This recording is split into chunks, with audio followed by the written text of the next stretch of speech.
का मम्मी का चाय पिए थे का? हाँ कौन चाय पिए थे?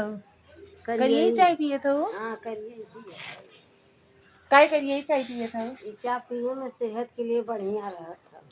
मतलब दिन भर में चाहे जितना पिए करिए चाय पिए फायदेमंद होता हाँ ना। हम्म, अच्छा कफ उफ नहीं बनते ना मम्मी? नहीं दूध वाली चाय नहीं से अक्सर नहीं करके कफ बना था ना। हाँ दूध वाली चाय पीबू तो कब जम जाता है हाँ और हाँ ये चाय पीबू तो नहीं कुछ होता ही बढ़िया रहता। हाँ हाँ।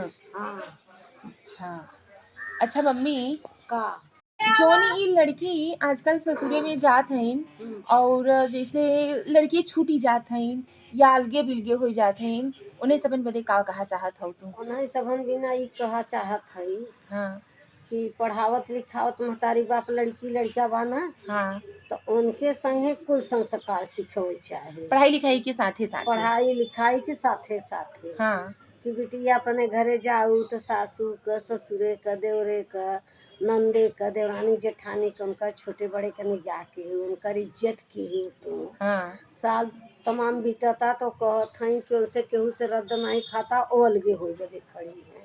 ई मतलब ई चीज का रहे चाहे सम्मान लड़की के अंदर ई चीज रहे चाहे मतलब परिवार का सम्मान करे चाहे हाँ चाहे घर में छोट है चाहे बड़ है। नहीं तो उनके जब विदा की है तो उनके खुद सोचे चाहे ना।